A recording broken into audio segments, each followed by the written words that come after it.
Yang terhormat Menteri Kesehatan Republik Indonesia, yang terhormat perwakilan WHO di Indonesia, yang terhormat para narasumber dan juga bapak-bapak dan ibu-ibu hadirin yang berbahagia kali ini. Assalamualaikum warahmatullahi wabarakatuh. Salam Germas. Di kesempatan kali ini saya sangat amat bersyukur dapat menghadiri Konferensi Nasional Promosi Kesehatan ke-9 dengan tema Indonesia Maju Bebas Penyakit Tidak Menular. Terima kasih atas kesempatan yang telah diberikan kepada saya. Dan di sini ada beberapa hal yang ingin saya katakan mengenai salah satu dari penyakit tidak menular, yaitu diabetes tipe 2. Mengapa saya di sini mengangkat diabetes tipe 2? Karena diabetes ini atau penyakit ini bisa kita sebut sebagai silent killer. Bisa kita lihat di sekitar kita, tetangga, teman, kerabat, bahkan saudara kita, pasti ada yang sedang mengalami penyakit ini. Diabetes begitu dekat dengan kita dengan banyaknya penderitanya. Pada 2021, penderita diabetes di Indonesia mencapai 19,5 juta orang yang membuat kita menempati posisi kelima dengan penderita diabetes terbesar di dunia. Apakah itu sebuah prestasi? Tentu bukan. Posisi tersebut seharusnya membuat kita sadar dan berusaha merefleksi atau evaluasi terhadap upaya kita dalam penanganan diabetes.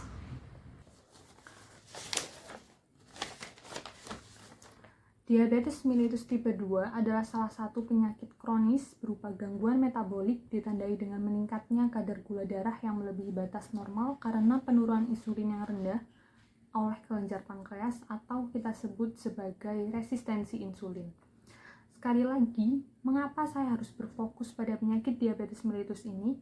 Penyakit ini menjadi penyebab dari kematian prematur di seluruh dunia dan menjadi penyebab utama dari kebutaan, penyakit jantung, dan gagal ginjal. Rata-rata penderita dari diabetes tidak sadar bahwa dirinya menderita penyakit ini karena tidak adanya gejala di awal. Dan itulah mengapa saya selalu menyebut penyakit ini sebagai silent killer atau pembunuh diam-diam. International Federation mencatat diabetes telah menyebabkan 6,7 juta kematian di dunia pada 2021, di mana Indonesia mencapai posisi ke-6 dengan total 236.000 jiwa. Hal ini tentunya dapat menurunkan derajat kesehatan masyarakat dan menjadi penghambat Indonesia untuk maju.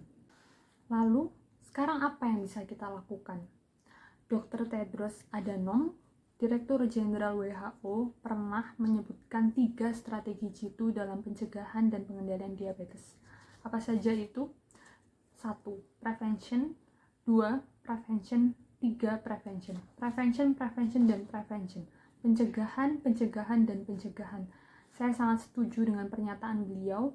Kita harus bersama-sama sepakat bahwa satu-satunya cara mengendalikan penyakit ini adalah dengan mencegahnya. Karena apa? 1 langkah saja kita masuk dan divonis menderita diabetes, maka kita tidak akan dapat kembali ke tubuh yang semula. Lalu bagaimana pencegahan yang dapat kita lakukan? Bapak dan Ibu hadirin sekalian, saya ingin mengemukakan solusi pencegahan yang dapat kita lakukan, solusi atau langkah yang dapat diambil oleh pemerintah Indonesia untuk memerangi diabetes. Yang pertama adalah mengubah gaya hidup masyarakat dengan meningkatkan aktivitas fisik. Apa ya itu yang dimaksud seperti itu? Jadi aktivitas fisik menjadi faktor penting atau yang paling dominan dalam terjadinya diabetes. Aktivitas fisik masyarakat Indonesia termasuk rendah di dunia, atau biasa kita sebut masyarakat kita ini banyak sekali yang mager. Pemerintah dapat meningkatkan sarana olahraga di Indonesia. Selain itu, akses pejalan kaki dan juga pesepeda harus dilindungi. Perubahan harus dipaksa untuk menjadikannya kebiasaan. Kebijakan untuk mewajibkan aktivitas fisik dapat dikeluarkan sehingga masyarakat akan terpaksa dan akhirnya terbiasa. Yang kedua, yang dapat dilakukan oleh pemerintah Indonesia adalah membuat kebijakan mengenai makanan dan minuman kemasan dan produk rokok. Saya mengerti apa yang saya katakan saat ini membuat beberapa pihak mengerutkan dahinya dan meragukannya. Tapi hal ini sangat krusial dalam penanganan diabetes. Kita adalah apa yang kita makan. Apabila kita membiarkan produk makanan dan minuman beredar bebas tanpa batasan gulanya, artinya kita membiarkan masyarakat untuk mengambil satu langkah dekat dengan diabetes. Merokok sendiri juga menjadi faktor risiko dari penyakit diabetes. Karena itu pemerintah harus sadar dengan mengendalikan konsumsi produk rokok ini dan juga produk makanan dan minuman manis. Yang ketiga yang harus dia lakukan adalah mengajari atau menumbuhkan kesadaran akan kesehatan sedari dini. Masyarakat harus sadar dari dini mengenai cara mengatur pola makan yang sehat, seperti mungkin cara menghitung kalori, dan juga yang pasti cara mencegah diabetes. Pendidikan jasmani harus diimplementasikan dengan benar untuk mengedukasi masyarakat menjadi sehat.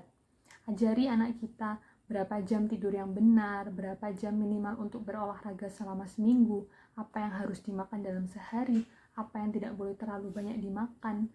Dan kesadaran ini tidak tumbuh secara instan, dan kita harus sadar akan hal itu. Itulah beberapa hal yang dapat menjadi solusi untuk mencegah diabetes. Diabetes tidak akan hilang jika kita tidak bergerak bersama-sama.